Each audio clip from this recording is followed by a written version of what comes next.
Болған оқиға ақ пен қара. Өмір деген қызық қой. Жүре берсең көре бересің. Тіршілікте талай-талай тағдырларды бастан өткізеді екенсің. Ойламаған оқыс оқиғалар да болып жатады. Кездеспесем деген адамдармен кездесіп қалып жатасың.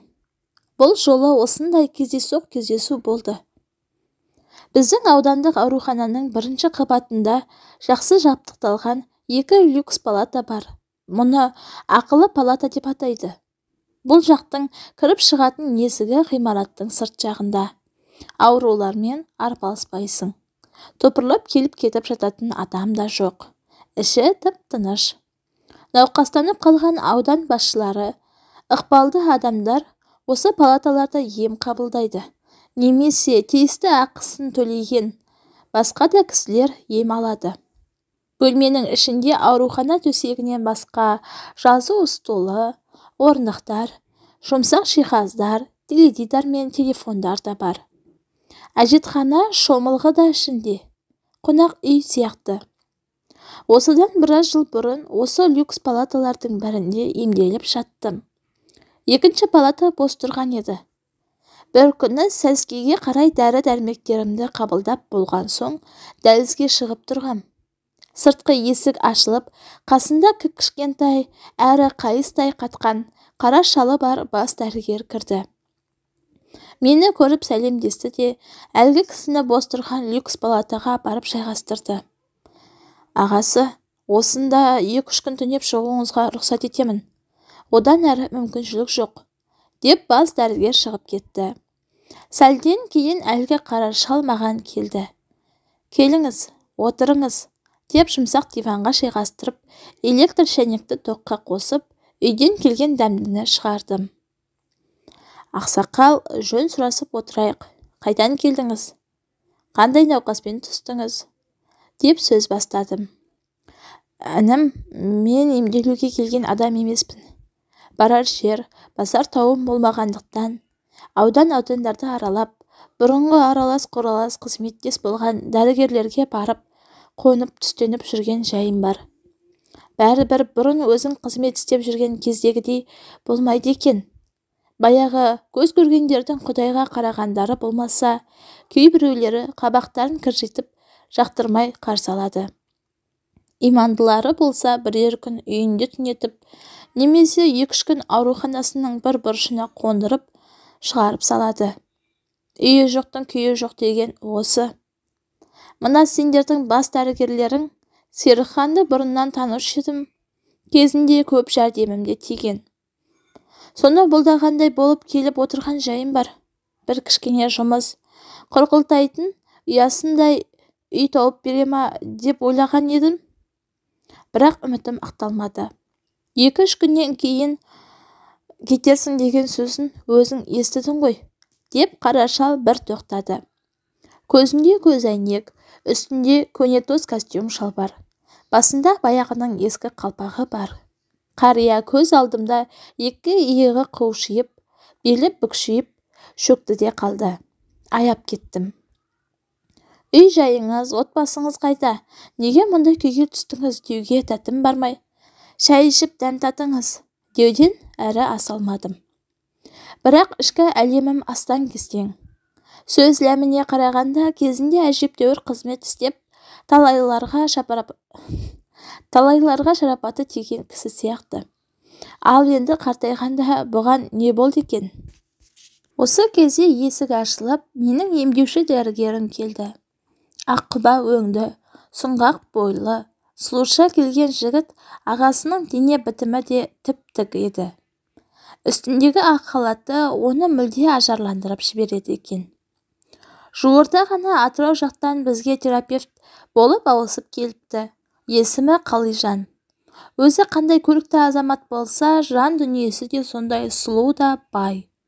Ақ көңіл, парасатты, өмірден көрген түйгені, көп байыпты азамат екенін алғаш танысып сөйлескенде бірден байқадым.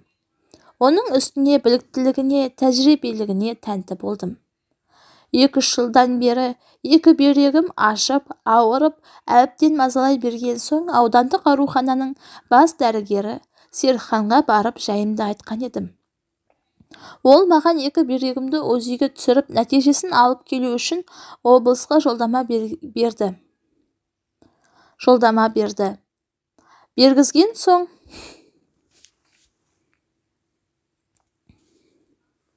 Ол маған 2 бүйрегімді өз үйге түсіріп, нәтижесін алып келу үшін облысқа жолдама бергізген соң УЗИден өткем.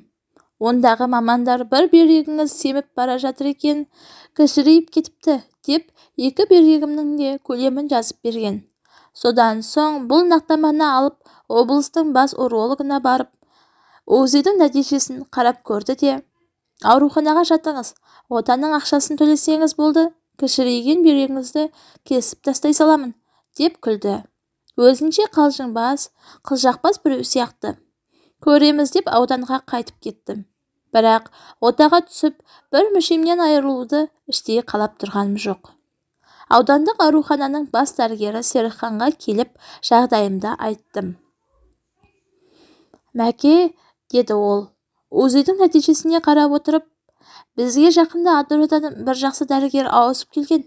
Сол кісімен кеңесейік, деп қолқа салды.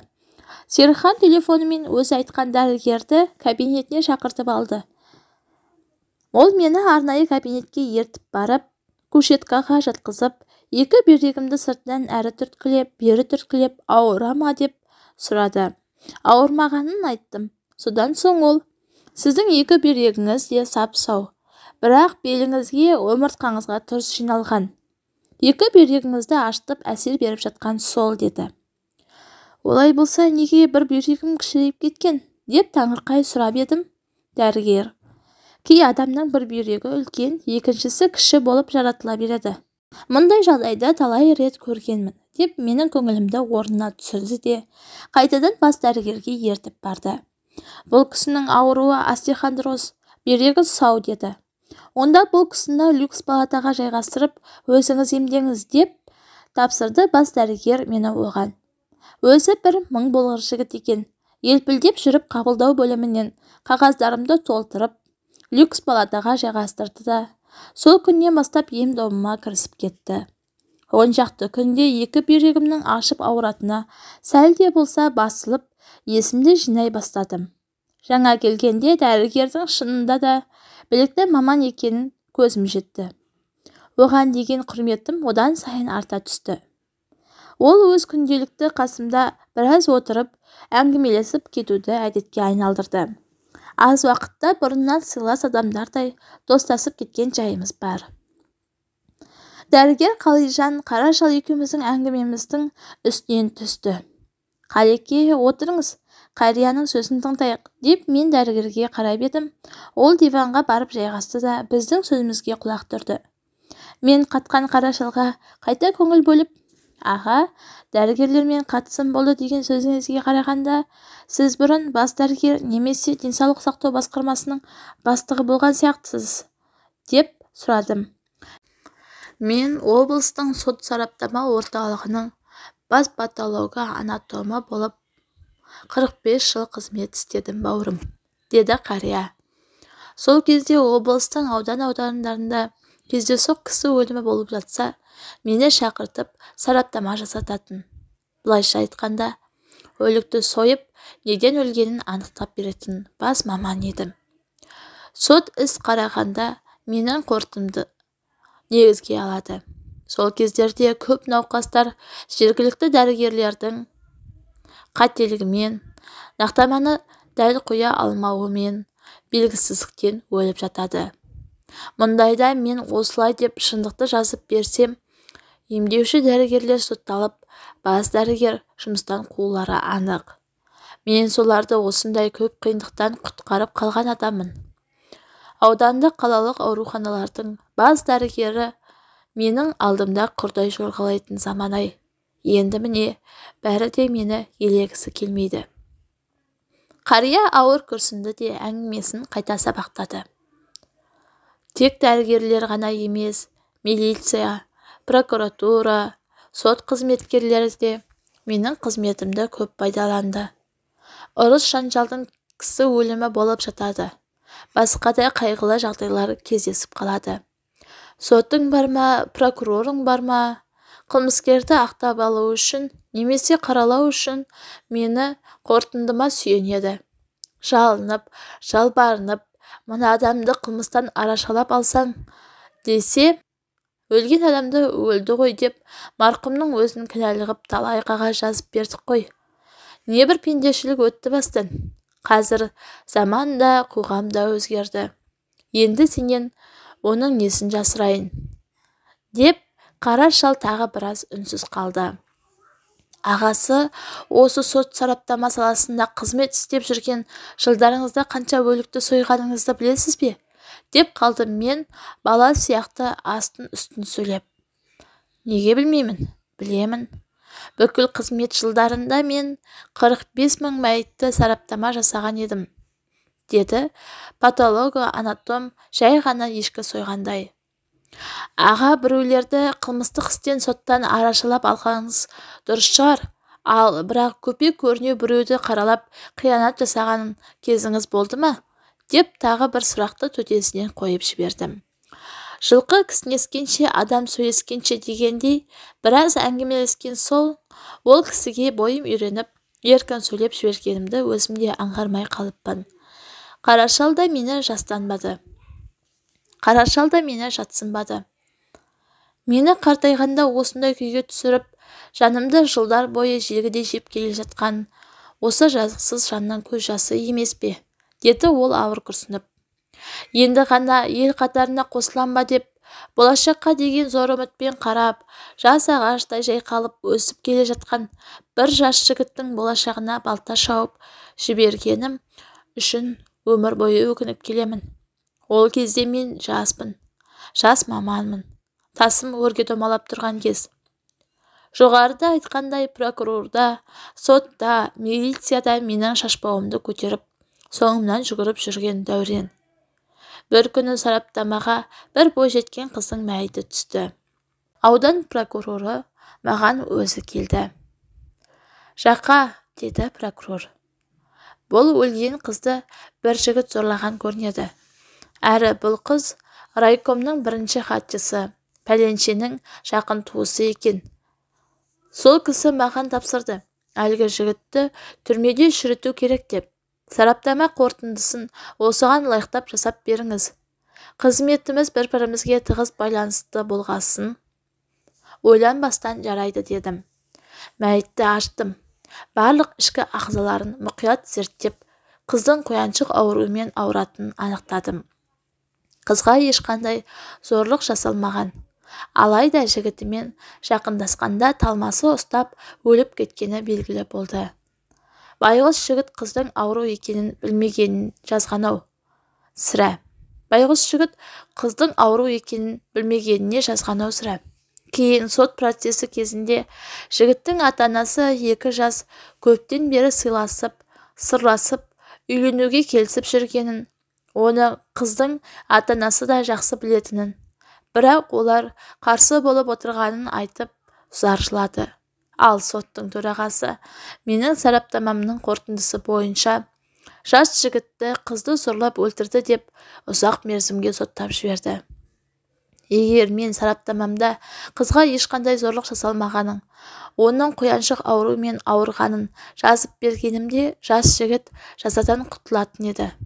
Амал не? Мен ақымақтықпен бейкүнә жігіттің өміріне балта шапқанымды өзімде білмей қалдым. Сол жігіт 15 жылдық жазасын аман-есен өтеп келді ме? Келсе қандай азамат болды екен деп ойлаймын. Байғұстың жас өмірі қапаста өткеніне, жазықсыз жазаланғанына кінәлі мен болдым ғой, деп толғанғанда ұзақ түн кірпігім айқаспайды. Ішкі дүниемді от қарып жатқандай ұзақ жылдар бойы азаппен өмір сүріп келемін. Қарашал ауыр күрсінді. Мен не дерімді білмей үнсіз қалдым.